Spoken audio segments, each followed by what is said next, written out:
Bom dia e obrigado por aguardarem.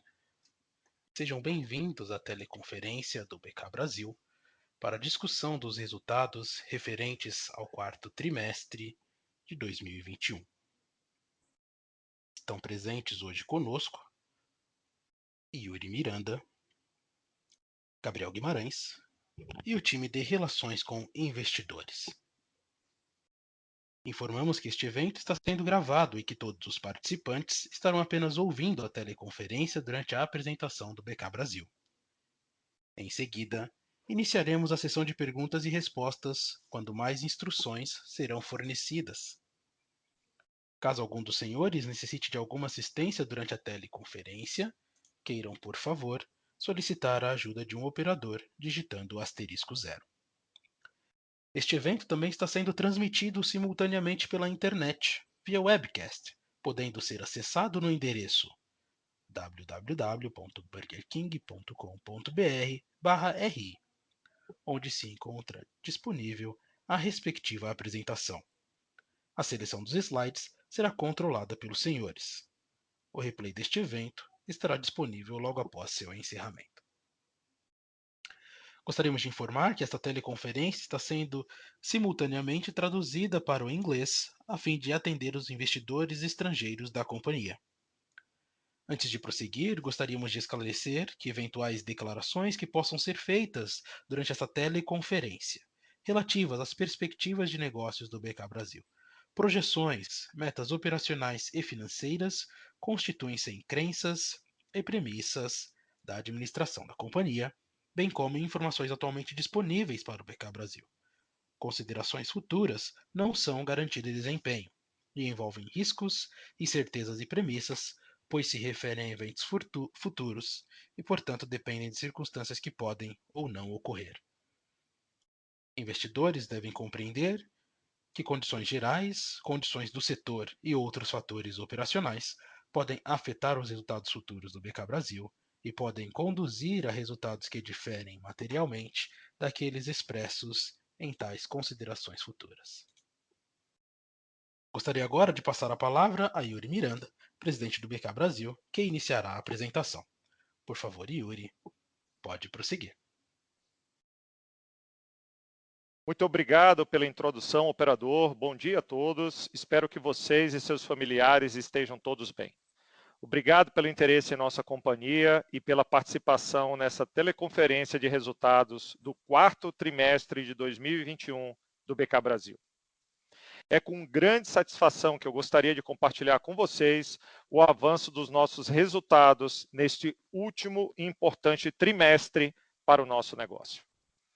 Depois de um desafiador começo do ano de 2021, onde algumas restrições operacionais foram novamente estabelecidas em função da segunda onda da pandemia, vimos no decorrer do ano uma recuperação e um progresso consistentes do nosso negócio, à medida que essas restrições foram suavizando.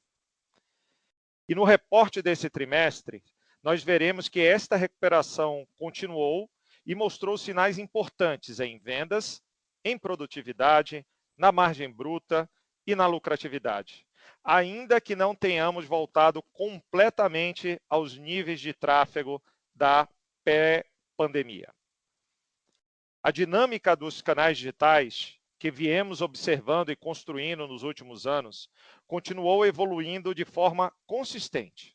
Vale mencionar que mesmo em um cenário de retomada do consumo on-premise, que ainda segue em níveis de tráfego abaixo dos patamares pré-pandemia, mas em uma tendência muito positiva mês após mês, as vendas dos canais digitais seguem crescendo.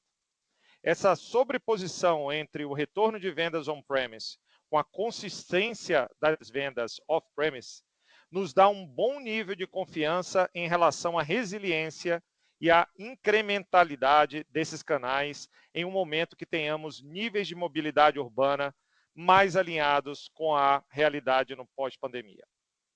Essa rápida recuperação também nos mostra a força do nosso negócio, mesmo em momentos macroeconômicos desafiadores. Isso possibilitou com que as nossas marcas tivessem fortes performances em todos os aspectos neste trimestre. Conseguimos também, após 2 anos pressionados em nossa abertura de custos diretos, ter um bom progresso com todas as alavancas que criamos e recuperar níveis de margem brutas alinhados com o que operávamos antes da pandemia. Em alguns momentos, na verdade, até melhorar esses níveis, dado o ambiente de consolidação e menor competição.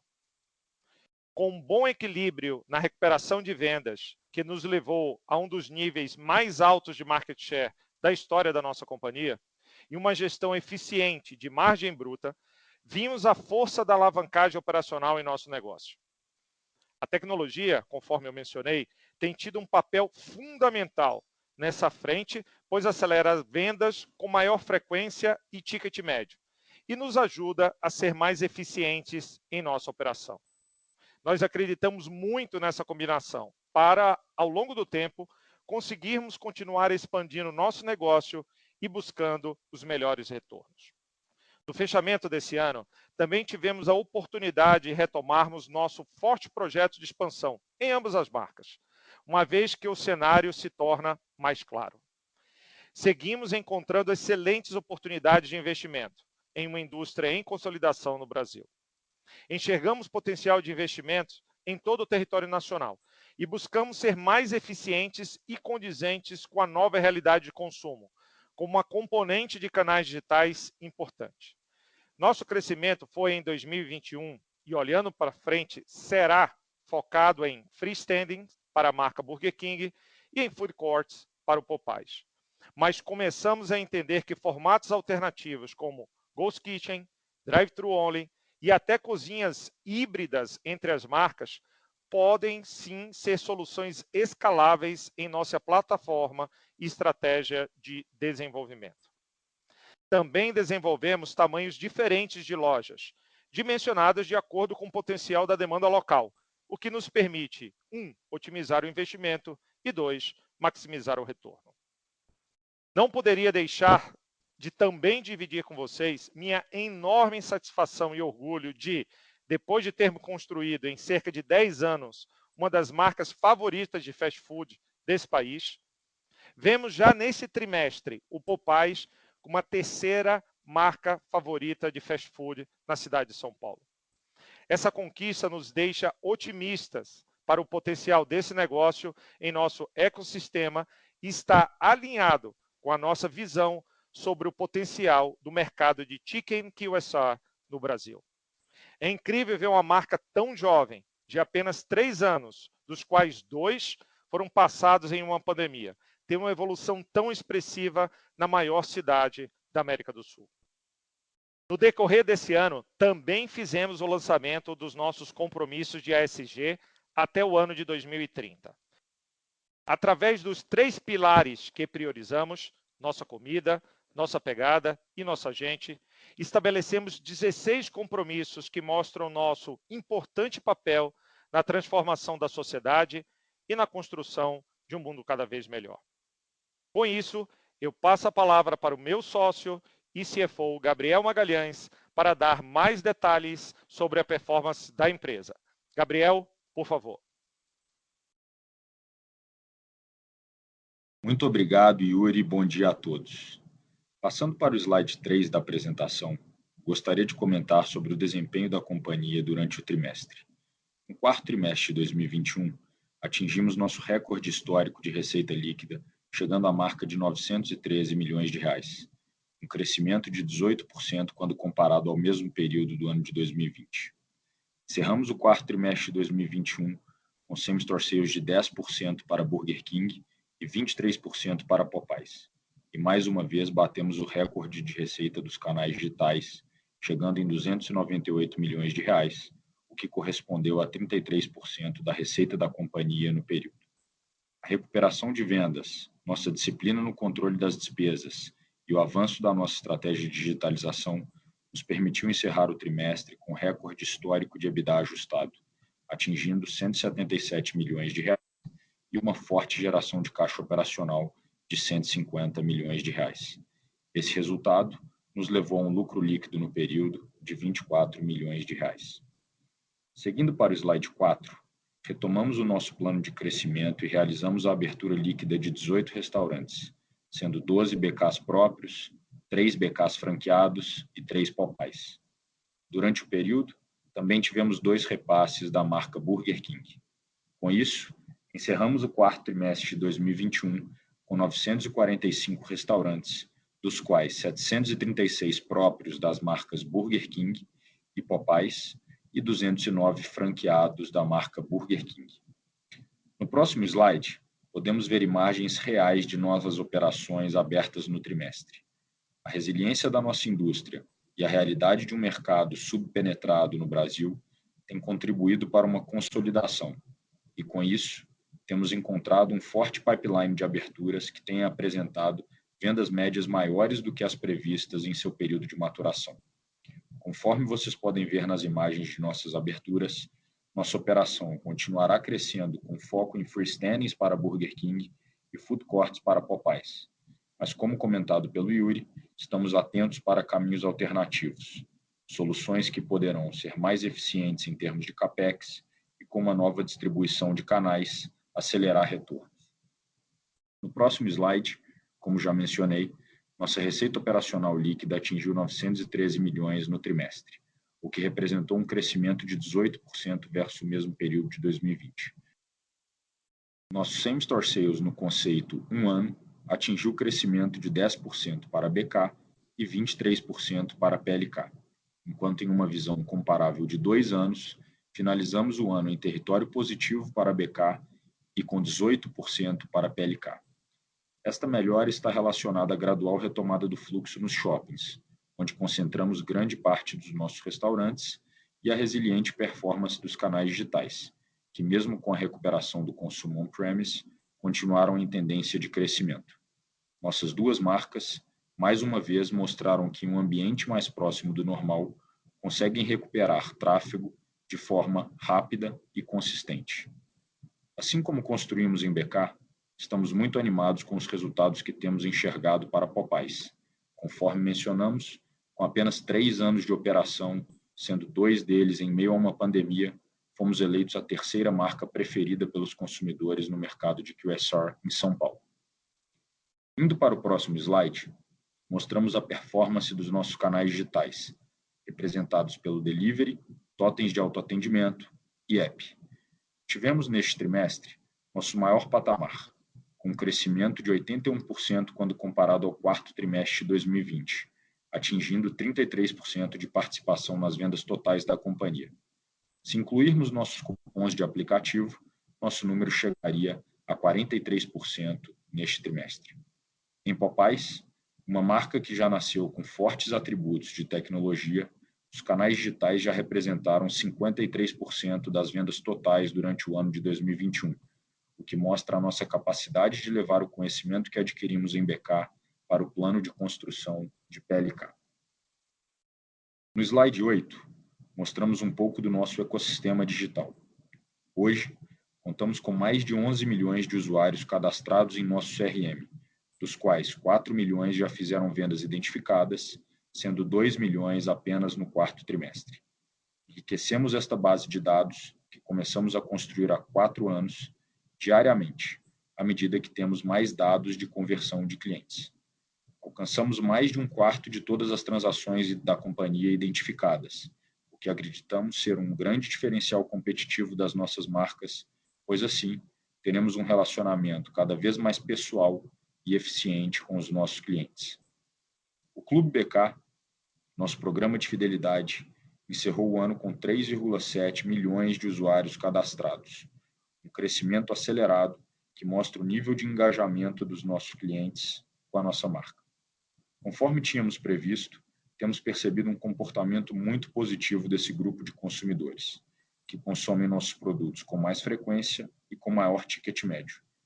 Essa combinação, associada ao crescimento de membros no programa, contribuiu para que já dobrássemos a representatividade desse canal em nossas vendas totais, quando comparamos ao trimestre anterior, chegando a 10% das vendas da companhia.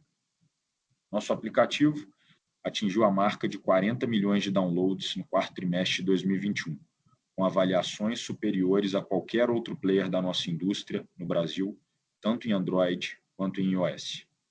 Os totens de autoatendimento desempenharam mais uma vez papel fundamental nessa retomada. Com tickets maiores e experiências melhores, temos conseguido ser cada vez mais eficientes, conforme mostraremos no próximo slide. Em nosso delivery, seguimos observando o crescimento de vendas nominais ao longo dos trimestres, o que nos dá fortes indícios acerca do potencial incrementalidade desse canal em um momento de tráfego regularizado. Continuamos trabalhando em soluções de logística e hoje temos aproximadamente 70% dos nossos restaurantes já cobertos com a funcionalidade de delivery híbrido ou 1P.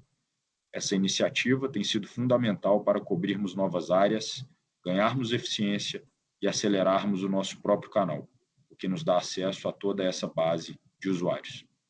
Por fim, a frente de e-payments segue em rápida evolução e já representa 5% das vendas totais, sendo elas com menor MDR e maior propensão à aquisição de dados. No próximo slide, podemos observar que a tecnologia tem possibilitado tendências opostas na relação vendas e custos. Se, por um lado, comparado ao quarto trimestre de 2020, crescemos 18% em vendas, com mais 33 operações próprias, por outro, nossas despesas com pessoal, alinhada com a nossa estratégia de digitalização, teve queda de 6%. Essa queda ainda vem acompanhada de uma experiência com menor fricção, tendência que temos observado no comportamento dos nossos clientes e, logo, melhores níveis de NPS. Esse movimento de digitalização, com 1/3 das vendas da companhia passando por canais digitais, nos levou a abrir ontem a nossa segunda operação sem atendentes no Brasil. Essa iniciativa ainda está em fase de estudos, mas poderá ser uma importante alavanca para o futuro do nosso negócio. Passando para o slide 10, vamos falar um pouco sobre o nosso CMV, despesas com vendas nos restaurantes e G&A. Ao final do quarto trimestre de 2021, o custo da mercadoria vendida atingiu 34,8% da receita, uma redução de 560 basis points em relação ao quarto trimestre de 2020. Conforme temos compartilhado, ao longo dos últimos anos fizemos importantes investimentos em iniciativas que nos ajudaram a vender de forma mais eficiente, com menor exposição a desconto e maiores tickets. Temos feito um intenso trabalho de revenue management que também tem nos permitido equilibrar margens em um cenário ainda desafiador de custo, sem termos impactos em tráfego e market share. Neste trimestre, também como parte do nosso trabalho incansável com todos os fornecedores da cadeia de suprimentos, reafirmamos uma parceria de longo prazo que impactou positivamente o resultado em 15 milhões de reais. As despesas com vendas nos restaurantes apresentaram uma queda de 360 basis points quando comparadas ao mesmo período de 2020, o que mostra a forte alavancagem operacional do nosso negócio. Ainda em um cenário desafiador de custos, com o crescimento do share de delivery impactando o take rate e altos níveis de IGPM, conseguimos manter nossa disciplina nas despesas discricionárias que, aliada à eficiência trazida pela tecnologia, foi fundamental para a nossa recuperação. Neste trimestre, depois de uma revisão de mais de 1.000 contratos de ocupação, tivemos um impacto one-off negativo para o resultado, no montante de 9 milhões de reais. Nossas despesas com pessoal tiveram queda de 200 basis points quando comparadas ao quarto trimestre de 2020, fruto principalmente do nosso crescimento de vendas. Conforme temos dito, estamos investindo em frentes importantes para o negócio e no momento que nossas vendas atingirem seu potencial com a recuperação do tráfego, teremos importante alavancagem operacional nessa linha.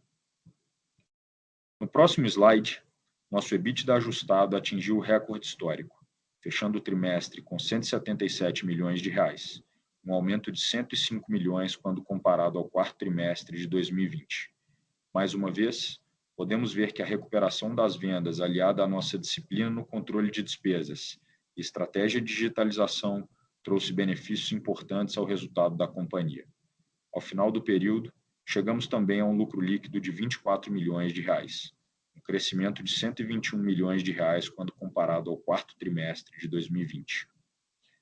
Em dezembro de 2021, O endividamento bruto total da companhia atingiu 790 milhões de reais, que, combinado a um caixa total disponível de 451 milhões de reais, nos levou a uma dívida líquida de 340 milhões. A companhia segue com uma forte estrutura de capital adequada para a nossa alavancagem operacional e para suportar o crescimento dos próximos anos. Nossa alavancagem, que tem medição anual, está diretamente relacionada ao resultado operacional, principalmente do primeiro semestre. À luz desse fato, a companhia obteve, neste trimestre, o waiver dos seus credores. Seguindo para o slide 12, podemos ver o nosso CAPEX e o fluxo de caixa operacional. Os investimentos totais da companhia atingiram no trimestre 88 milhões de reais, uma ligeira queda quando comparada ao quarto trimestre de 2020. Nossos investimentos do trimestre foram fundamentais para suportar o nosso forte plano de expansão, que finalizou o ano com 34 aberturas de restaurantes próprios e todas as nossas frentes de transformação digital, que já passam a ser parte relevante desse montante. Do lado direito do slide, vemos que a geração de caixa operacional foi de 150 milhões no trimestre, versus uma geração de caixa de 98 milhões no quarto trimestre de 2020. Este desempenho é reflexo da performance de vendas que a companhia apresentou durante o trimestre, aliada à eficiência operacional e à digitalização do nosso negócio. Com isso, gostaria de passar a palavra para o Yuri, que comentará sobre a nossa agenda ASG, que foi divulgada durante esse último trimestre de 2021 e nossas prioridades para o ano de 2022. Yuri.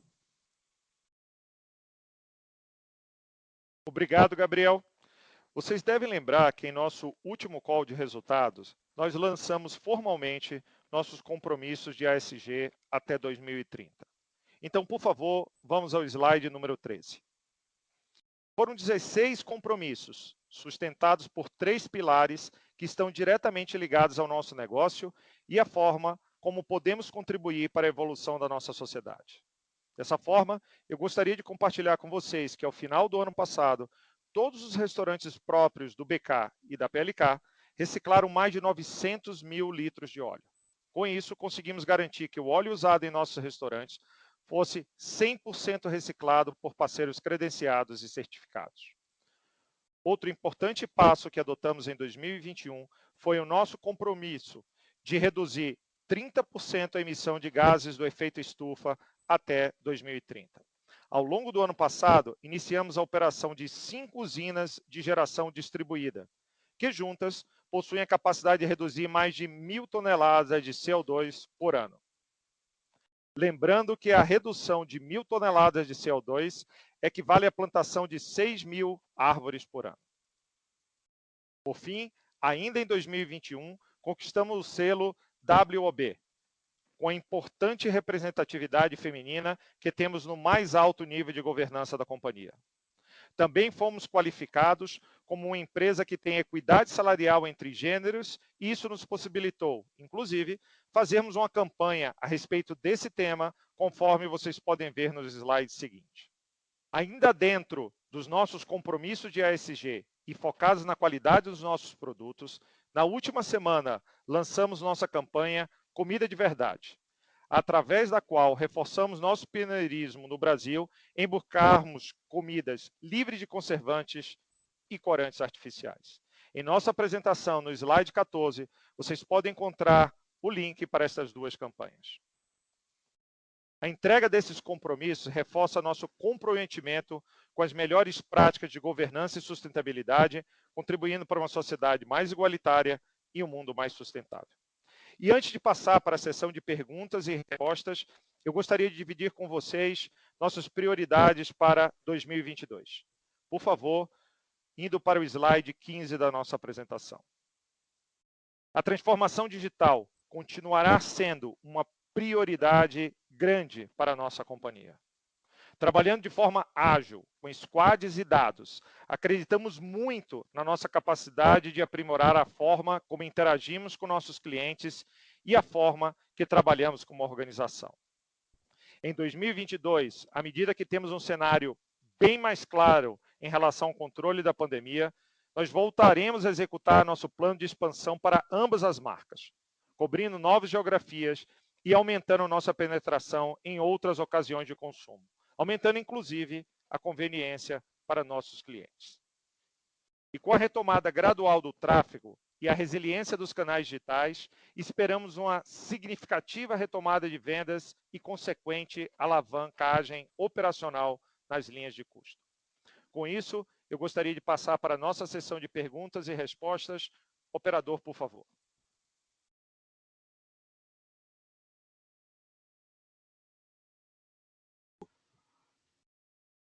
Obrigado. Iniciaremos agora a nossa sessão de perguntas e respostas. Para fazer uma pergunta, por favor, digitem *1. Para retirar a pergunta da lista, por favor, digitem *2. Nossa primeira pergunta vem de Roberto Brown, do Morgan Stanley. Bom dia, Yuri, Gabriel, obrigado aí pelo call. Nesse TRI, acho que ficou notável aí o trabalho que vocês fizeram em rentabilidade, né, na margem bruta principalmente, que chegou aí em nível recorde e até acima do que era antes de 2019, né? E nesse contexto, ainda falta, né, a alavancagem operacional, como vocês disseram, melhorar, a maturação de algumas iniciativas, mas eu queria entender se esse contexto de margem, ele realmente ele deve continuar e talvez aí mitigar algumas despesas novas que vocês vão ter a mais, como os take rates, né, como algumas iniciativas digitais aí que vocês estão fazendo o rollout, que devem ser mantidas, e se talvez seja uma forma de fazer um pass-through aí para os consumidores dessas novas despesas, né? Ou se realmente com a maturação aí, né, das iniciativas e a retomada do tráfego, a gente deveria voltar a ver as despesas de venda e o G&A voltando para níveis aí pré-pandemia como percentual da receita. Não sei se foi meio confusa a minha pergunta, qualquer coisa eu explico melhor. Obrigado. Nada, Roberto. Tudo bem? Como é que você vai? Espero que você esteja bem. Não, sua pergunta ela foi bem completa e ela pega vários aspectos, não tem uma resposta só para a sua pergunta, mas eu vou tentar resumir aqui. Primeiro, na margem EBITDA, tá? O que a gente enxerga para esse ano é que esse ano vai ser um ano forte de recuperação versus 2020 e 2021. Ainda que a gente vai ter um crescimento gradual de vendas, tá? Com efeitos de custos que já impactaram totalmente o negócio, como você mesmo colocou. Então, existem coisas que já impactaram totalmente o negócio, aí você tem GPM, você tem inflação, você tem algumas coisas que já bateram completamente, e, por outro lado, você tem uma venda que está recuperando gradualmente. Então, 2022, sim, a gente vai ver uma recuperação bastante significativa em relação a 20 e 21. A gente enxerga que a partir de 23 a gente vai ver níveis de margem, tá? E aí eu estou falando de margem EBITDA mais próximo dos níveis de pré-pandemia. Também é importante a gente comentar nisso, Roberto, que a gente tem duas marcas em momentos diferentes, né? A gente tem o BK, a gente tem o PLK, e o PLK, apesar dos números surpreendentes, e o Gabriel e eu também comentei bastante sobre isso, tá?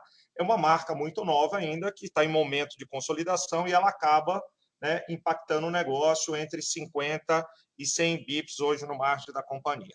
Então, esse primeiro é te dando uma visão mais geral em relação à margem EBITDA. Quando a gente pensa nas outras linhas, né, você tem, como eu te disse, linhas de custos que já foram totalmente impactadas por efeitos inflacionários, GPM, etc.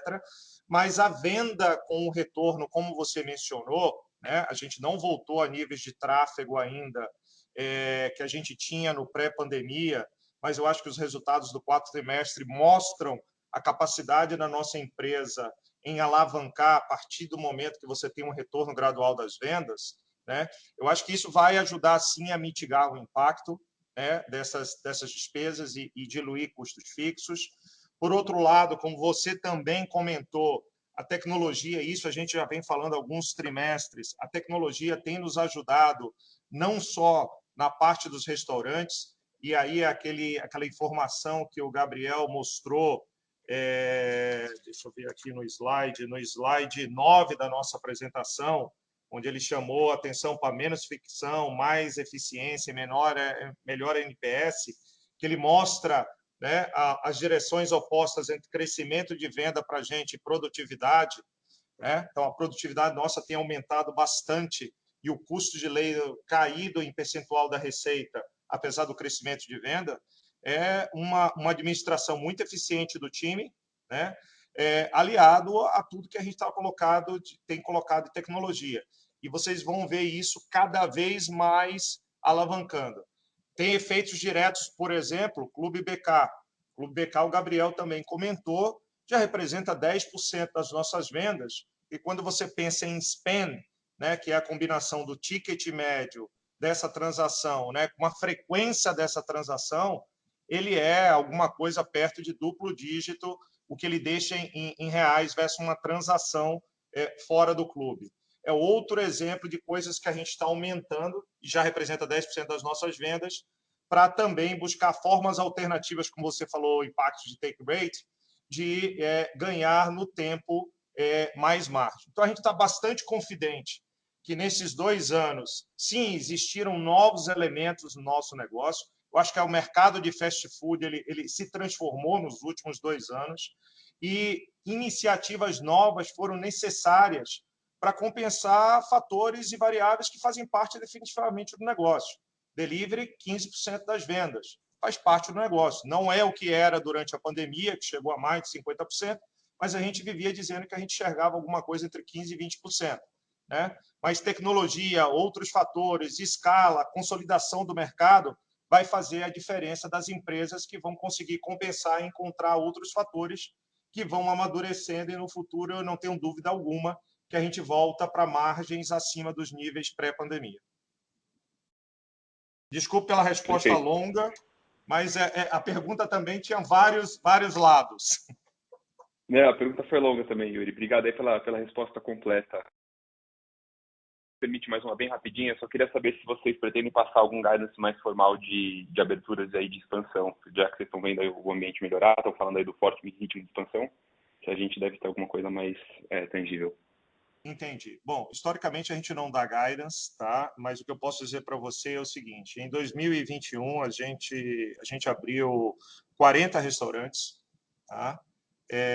Um número bem expressivo e com toda a responsabilidade, como o Gabriel falou, da administração de caixa. Aliás, nesses dois últimos anos, então a companhia sai também com uma posição de caixa interessante, né, preparado para alavancar seu plano de crescimento. E olhando para 2022, Roberto, o nosso plano realmente é reaquecer o pace.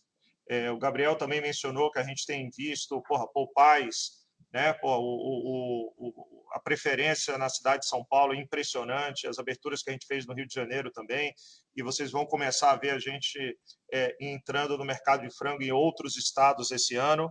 E no lado da BK, com freestandings, as últimas freestandings também, o Gabriel comentou que a gente tem aberto, tem surpreendido positivamente. Na nossa opinião, é uma combinação de toda evolução e estratégia que a gente vem acelerando de mais lojas de rua, que foi impulsionada pelo que aconteceu na pandemia, né, e o próprio aumento das vendas de drive-thru. Então, a gente deve ficar esse ano alguma coisa em torno de 70 a 90 novos restaurantes, comparado aos 40 que a gente fez no ano passado. Perfeito, Yuri. Muito obrigado. De nada. Nossa próxima pergunta vem de Marcela Requia, Credit Suisse. Oi, Yuri, Gabriel, tudo bom? Obrigada por pegar a minha pergunta. Eu tenho 2 perguntas para vocês. A primeira delas é se vocês conseguem comentar um pouco como é que está a rentabilidade hoje das vendas digitais, sobretudo do canal de delivery. E a segunda pergunta é que a gente viu nesse trimestre o maior nível de alavancagem operacional histórico na linha de despesas com pessoal, que atingiu níveis aí abaixo de 14% das vendas, frente a uma média histórica de mais ou menos 15% com 16% para o quarto trimestre. Independentemente da sazonalidade trimestral, como é que a gente pode pensar na dinâmica dessa linha daqui para frente, né? A gente sabe das eficiências digitais e tudo o que isso tem trazido de benefício para essa linha, mas como é que vocês veem isso evoluindo e se realmente tem espaço para maior alavancagem operacional? Muito obrigada. Oi, Marcela. Espero que você também esteja bem. Obrigado aí pelas suas duas perguntas. Me permita começar pela última do pessoal. Tá?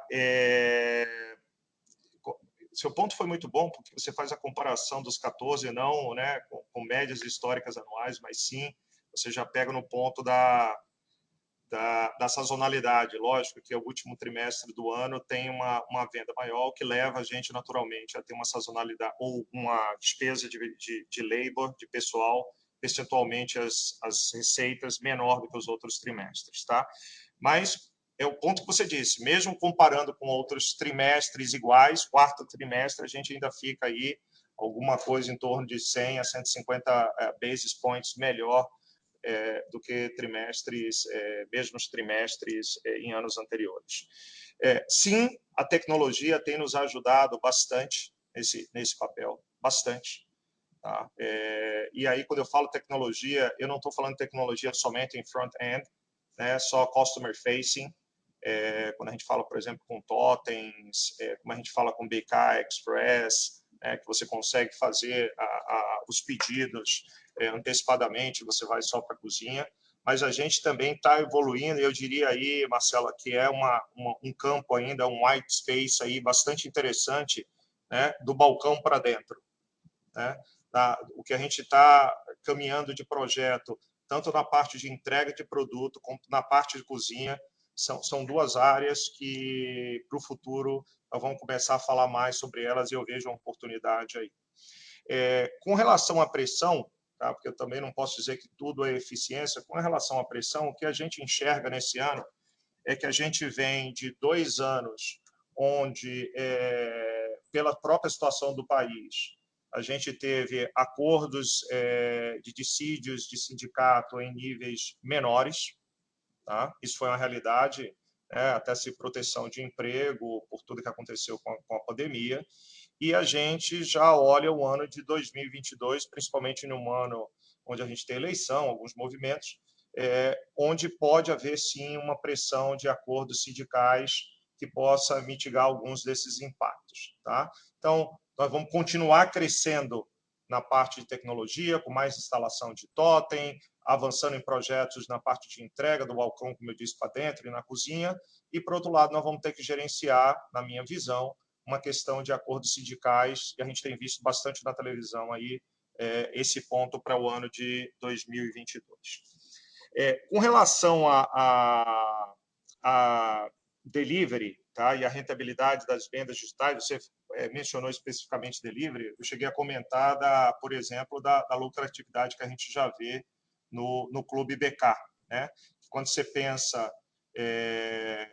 no ticket médio, mais a frequência, e já tirando os custos, por exemplo, de pontos de administração do programa, o que um consumidor do clube hoje nos deixa em termos de reais no final do mês, já é alguma coisa em duplo dígito melhor do que o que um consumidor que não está no clube nos deixa. Então, é só um exemplo de como você pode usar a tecnologia não em uma variável só, mas no caso aqui, eu falei com você em 3 variáveis. Né? O ticket, tá? E muitas vezes a combinação entre pontos com o que você sugere para o consumidor comprar e como ele faz um upgrade nas vendas até para utilizar melhor os pontos, né? Com uma frequência maior e aí já abatendo os custos de administração do programa. Tá? Quando a gente vai para delivery, tá? O que eu disse é sim, a gente tem aí 15% das vendas de delivery. O que a gente enxerga é a realidade do negócio. Take rate, o movimento que a gente tem feito, como o Gabriel mencionou, a gente tem procurado equilibrar entre agregadores e entre tipo de oferta. O Gabriel falou muito de delivery híbrido ou 1P. Tá? 1P que ele quis dizer é delivery próprio. Tá? O próprio significa que o marketplace é nosso e a solução de last mile pode ser de um terceiro, mas o marketplace é nosso. E quando ele fala de delivery híbrido, é quando a gente tem, por exemplo, com um agregador, o marketplace só com o agregador, mas o agregador ele não fica com a parte de last mile. Isso nos permite também uma equação financeira de take rate mais interessante. Tá? Então, a gente, como o Gabriel disse, já está com 70% da nossa cadeia, né, com uma solução, seja uma solução de delivery híbrido, seja uma solução com 1P. Isso, não sei se você vai lembrar, mas ano passado a gente comentou bastante que a gente tinha um projeto de avançar em uma solução de last mile que ia permitir a gente sair do modelo de full service. Isso aí permite que a gente tenha um take rate menor com um serviço híbrido ou delivery próprio do que com o full service. Então, a gente vai continuar trabalhando nesse equilíbrio. Em geografias que não for possível fazer o híbrido e a solução do last mile estiver necessariamente na mão do agregador, é lógico que a gente vai buscar a incrementalidade. A gente sempre falou alguma coisa entre 40% e 50%, nós vamos buscar a incrementalidade, mas na geografia que a gente tiver solução de last mile, ela está crescendo mês após mês, nós vamos buscar um maior equilíbrio entre híbrido e 1P. Sei, Gabriel, você quer... Gabriel balançou a cabeça aqui e disse que a resposta está completa, Marcelo. Tá ótimo, pessoal. Muito obrigada. Nossa próxima pergunta vem de Thiago Bartolucci, Goldman Sachs. Oi, Yuri, Gabriel, bom dia a todos e parabéns pelos resultados. A gente também tem duas perguntas. A primeira é um follow-up no comentário e na informação do Same-Store Sales que vocês divulgaram. Tem como passar para a gente, pelo menos qualitativamente, para BK, qual foi a quebra desse Same-Store Sales entre tráfego, pricing e mix? E aí, já aproveitando, eu vi que vocês mencionaram um ganho de share, mas tem como tangibilizar a magnitude desse ganho no trimestre? Essa é a primeira pergunta. E a segunda pergunta, explorando um pouco o tema de cupons. O Gabriel mencionou que cupom representou 10% da venda agora no TRI. Como a gente deveria pensar a rentabilidade, o peso, a representatividade dos cupons na sua venda futura? E queria ouvir um pouco de vocês com dados, como a gente deveria pensar ou imaginar a recorrência desses consumidores daqui para frente e a fidelidade deles à marca. São essas perguntas, pessoal. Obrigado. Fala, Thiago. Obrigado aí pela pergunta. Bom, eu vou começar aqui, Yuri, fica à vontade para complementar. Cara, acho que a gente tem falado bastante sobre a dinâmica de crescimento de ticket ao longo do tempo, né? Esse crescimento de ticket naturalmente vem dessa redução da exposição a desconto massivo, né? E a gente tem visto mais itens na bandeja pela dinâmica da transação dos canais digitais, sobretudo no delivery, mas também nas outras alavancas, no próprio Clube BK, no delivery e etc. Tá? Quando a gente deu o disclosure aqui de BK, né, ainda em território positivo de same-store sales, eu te diria que a gente ainda está lagging em traffic alguma coisa na ordem de grandeza de 20% a 25%, tá? Durante o trimestre. O que na nossa interpretação, quando o Yuri fala de alavancagem operacional, representa uma oportunidade grande no momento que a gente veja os índices de mobilidade urbana recuperando para o que era pré-pandemia. Ainda que não chegue nos mesmos 100% que a gente vivia lá atrás, que chegue mais próximo da realidade. A gente tem visto uma série de países chegando em 90%, 95% desse tráfego pré-pandemia. Então, existe uma boa expectativa que no momento que esse tráfego recupere para uma posição mais próxima do histórico, a gente tem esse incremento de ticket médio, trazido parte por preço, parte por itens na bandeja, que contribua para esse build-up de same-store sales acima do que a gente está enfrentando hoje, né? E com fevereiro já nessa direção, né? Então, fevereiro começa a ser um dos melhores meses que a gente vê em termos comparáveis nos últimos 3, 4 meses que a gente tem de cenário um pouco mais normalizado. Então, de certa forma, tudo que tem sido feito em revenue management com dado e com inteligência tem sido absorvido razoavelmente bem pelos nossos consumidores, e quando o Yuri comenta de market share, eu acho que esse é o sinal, né? A gente consegue, na prática, repassar preço, ajustar a estratégia, sem perder tráfego e protegendo o market share, que chega de fato num dos níveis mais altos que a gente já teve nesse último trimestre de 2021. Para a sua segunda pergunta, cara, é sobre o share de cupons dentro do nosso negócio, né? A gente comentou que sairia de 33% da receita por canais digitais, existem outros players que dão disclosure incluindo cupons digitais, a gente também optou por dar essa informação para o mercado, são quase 10 pontos da nossa receita, né? E aqui a questão é menos a relevância do share de cupom dentro do negócio total, mas muito mais qual que é o nível de assertividade desse cupom dentro do nosso negócio, né? Como é que eu consigo, independente do share dele no business, como é que a gente consegue ter o nível de preço certo para o cliente certo e com a rentabilidade correta? Se a gente tiver com essa equação bem definida, que é suportada por todo o nosso CRM, por toda a base de dados que a gente tem com os clientes, se ele é 10, se ele é 15, ou se ele é algum número diferente disso, no fim do dia o que a gente está priorizando é como é que a gente interage com o consumidor de uma forma personalizada, o que aumenta a frequência desse consumidor e ao longo da vida dele interagindo com a marca, a gente é mais rentável, tá? Então a nossa estratégia vai muito mais nessa direção do que ter um ballpark aqui para saber se é 10, se é 12 ou se é 15 ao longo do tempo. Tiago, eu complementaria um ponto aqui do Gabriel, e aí eu acho que vai de encontro com sua terceira pergunta, que foi como é que a gente enxerga os dados de recorrência e fidelidade à marca, né?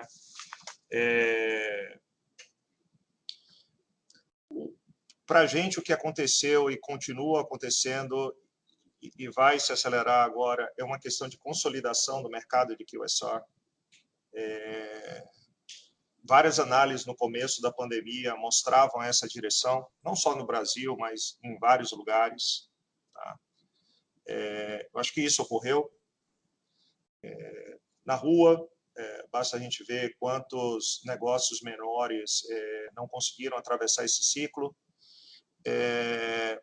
As pessoas que estavam no shopping, elas tinham talvez uma questão de capacidade um pouco maior, mas ainda assim a gente vê sim alguma vacância em shoppings acontecendo, novas marcas surgindo, isso é verdade. Mas mesmo em novas marcas surgindo, aí vem o ponto que você fala de fidelidade, e por isso a gente acredita que uma consolidação é importante.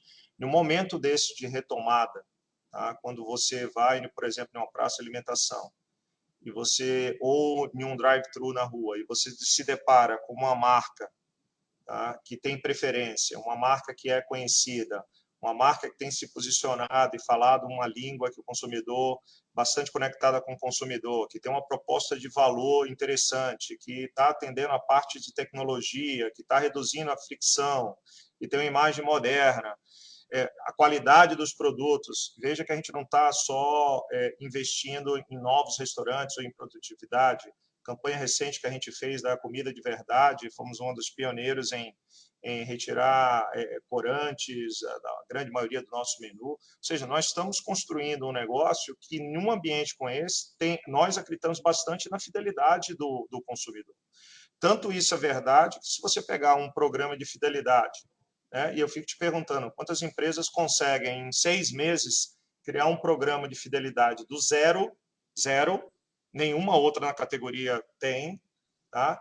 E ter, já vou te dar o número de fevereiro, mais de 4,3 milhões de membros cadastrados, tá? E que já significa mais de 10% das vendas. E só tem um nome, fidelidade. É porque o consumidor realmente está enxergando o valor, né, na transação deles com a marca. E isso eu falo com muita confiança, tanto para Burger King, como você vai lembrar que um dos principais comentários que eu fiz foi o orgulho que o time tem aqui de uma marca de frango, né, com 3 anos, 100% ainda baseada em shoppings, que ultrapassou 2 anos de pandemia, nos seus 3 primeiros anos, já ser a terceira marca em preferência de fast food, a terceira marca em preferência de fast food na maior cidade da América do Sul. Tá? Então, isso nos anima muito, que o que a gente imaginava de as alavancas que a gente está criando de personalização, da qualidade do produto, da imagem dos restaurantes, da tecnologia, do NPS, é uma combinação de fatores que, na nossa visão, tem atraído, sim, o consumidor e gerado essa fidelidade. A gente não vê um motivo para isso ser diferente nos meses ou nos anos para frente.